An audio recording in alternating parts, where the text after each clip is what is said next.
La réinsertion aujourd'hui n'est pas possible pour tout le monde. Les structures spécialisées ne réinsèrent que 15%, maximum 15%. En plus, la population qui vient à Emmaüs qui est encore beaucoup plus exclue, la réinsertion est de 1 sur 1000. Face à cette réalité, notre objectif, c'est de valoriser la personne dans une structure alternative qui permette la reconstruction sociale, économique, politique, affective de la personne. Et je crois que c'est ça notre objectif. Pour nous, une communauté d'Emmaüs doit être provocatrice, innovatrice, créative, justement, d'alternatives qui permettent la vraie reconstruction de la personne en tant que citoyen, inscrit comme acteur de la société.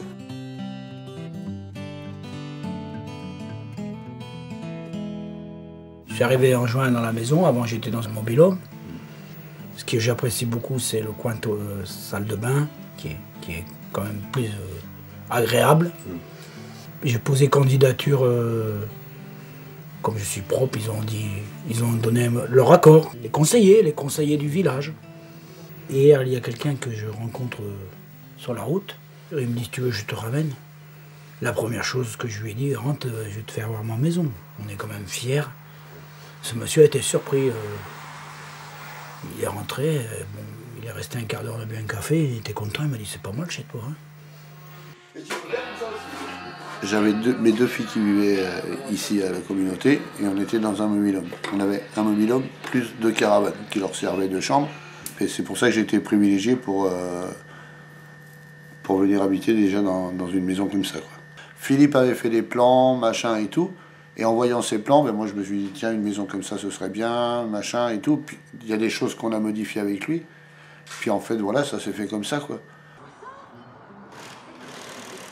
On a ici cette liberté, hein, c'est-à-dire que c'est la liberté de penser, c'est-à-dire véritablement se laisser aller dans les formes, dans les couleurs. Hein. Toutes les couleurs ici sont choisies véritablement par le compagnon.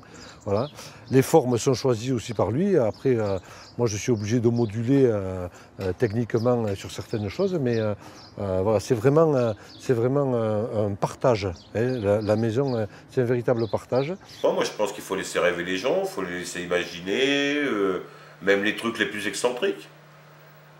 Chaque chose peut avoir sa place dans la société où on est.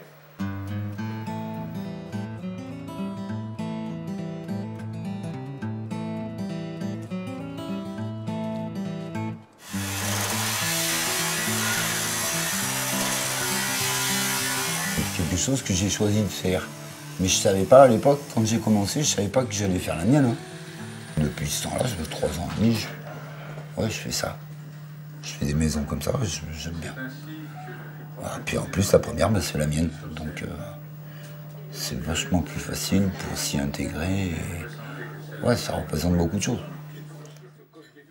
Voilà, donc ça c'est la maison Mistral, et donc ça représente bien la personne, c'est-à-dire que la personne était de ce pays du Mistral, et donc je lui ai proposé une maison qui avait subi le Mistral, et donc il a validé de suite. Donc voilà la maison typique de la personne, où en fait elle est couleur Provence, couleur soleil. Lui il m'a présenté une maison, et moi j'en ai fait ce que je voulais. On m'a donné, dans la communauté, on m'a donné la possibilité de faire ce que je voulais. C'est vrai que les peintures, les machins, tout comme ça. Pour la maison Mistral, voilà exactement comment démarre un projet. C'est-à-dire que je commence par une esquisse que je présente au compagnon, et le compagnon a validé ça, et à partir de là, donc j'élabore un plan. Voilà, et là ici on a à nouveau un autre projet qui va naître. Voilà un tout petit peu l'esquisse.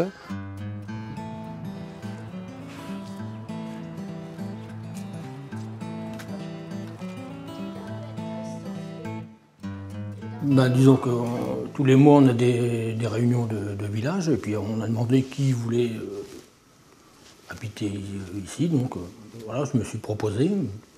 Voilà.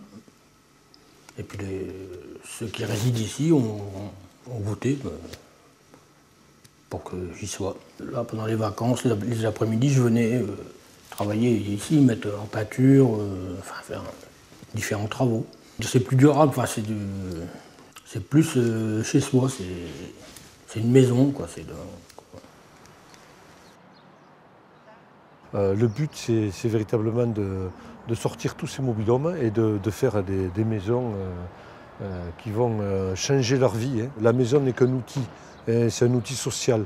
La personne, quand on dit qu'elle se redresse, c'est que véritablement, quand elle est dans sa maison, elle se l'approprie et elle se redresse. Socialement, tout change. Je veux dire, mes filles, ça a tout changé pour elles, quoi. Tout. Pour moi aussi, quoi. Mes filles, des fois, je me fais virer de la maison. Ça m'arrive d'aller dormir chez Brigitte. Parce que c'est mes filles qui me squattent la maison parce qu'elles reçoivent de leurs copines ou leurs copains ou n'importe où. Les gens de l'extérieur te regardent complètement différemment, quoi. Puis pour toi, si tu veux, moi je vois, il y a les parents de copains et de copines à Léa qui viennent ici. Ben, ça me gêne pas de les faire rentrer, quoi. Tu vois quoi, si, même j'en suis fier.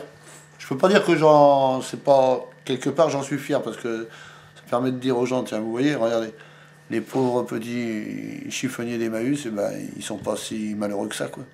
Ils vivent leur truc, ils font en sorte de pouvoir le faire, mais ils sont pas si malheureux que ça, quoi. Ça m'a apporté un plus, mais je veux dire, je vis comme d'habitude. Bon, la première nuit, j'ai très bien dormi. Parce que j'ai tout changé. J'ai changé le matelas, le sommier, enfin, le matelas, le lit. J'ai pris un lit. Dans le mobil-home, dans son banquette, une simple... Vous avez le lit, mais c'est pas pareil. Donc là, ça m'a bien permis. J'ai très bien dormi. Et depuis, c'est vrai que je dors bien, quoi. Eh ben, elle était construite en bois paille, les montants en bois et les ballots de paille encastrés entre le bois. Voilà. Au départ, j'ai fait un plan, je voulais une maison hexagonale pour éviter les choses trop carrées. Voilà. Au début, je voulais quelque chose de rond, mais c'est vrai qu'avec la paille, faire quelque chose de rond, c'est pas évident. Donc je me suis essayé de me rapprocher du rond. Voilà.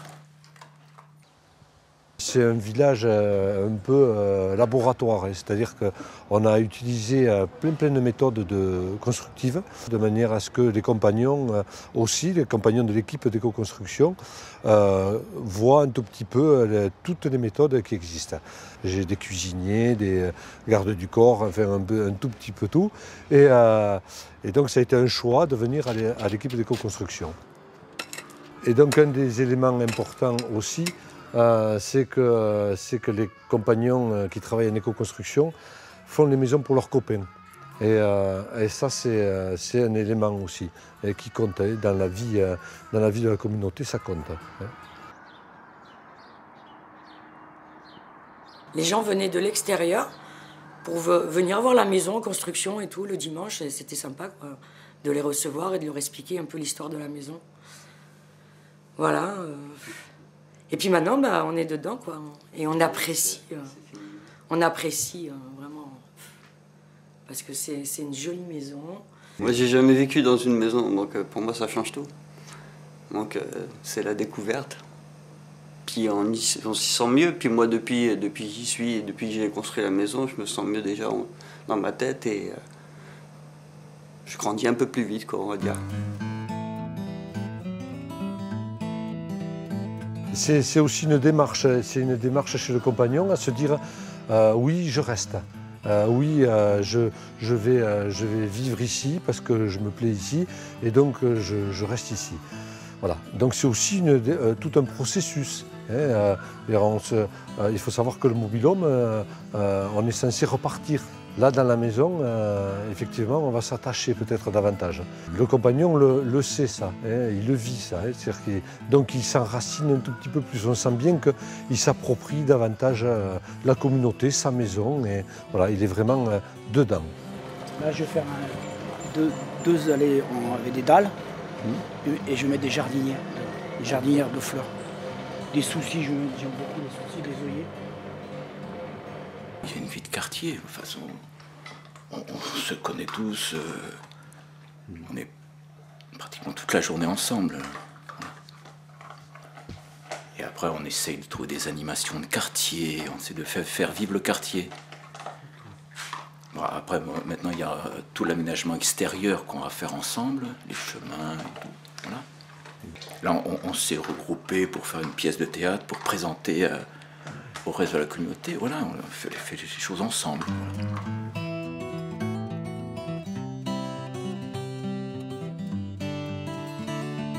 c'est valorisant pour tout le monde parce que ces maisons, c'est pas à moi qu'on la doit, c'est pas les constructions, c'est les 130 personnes qui sont ici tous les jours et qui travaillent.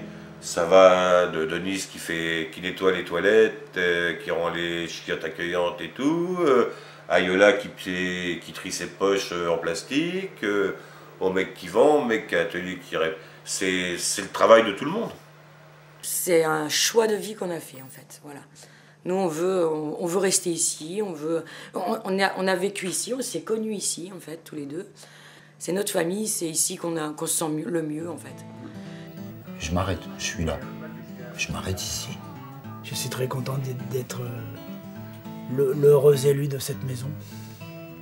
Le fait de construire toutes ces maisons et tout, c'est tout un ensemble, c'est tout dans tout le projet de la communauté, si tu veux, cette manière de vivre et tout ça. Vraiment, on veut vraiment que les 70 maisons soient faites, soient réalisées, que chaque compagnon ait sa propre maison. Faire montrer que nous aussi, même à Emmaüs, on peut s'en sortir et la preuve quoi.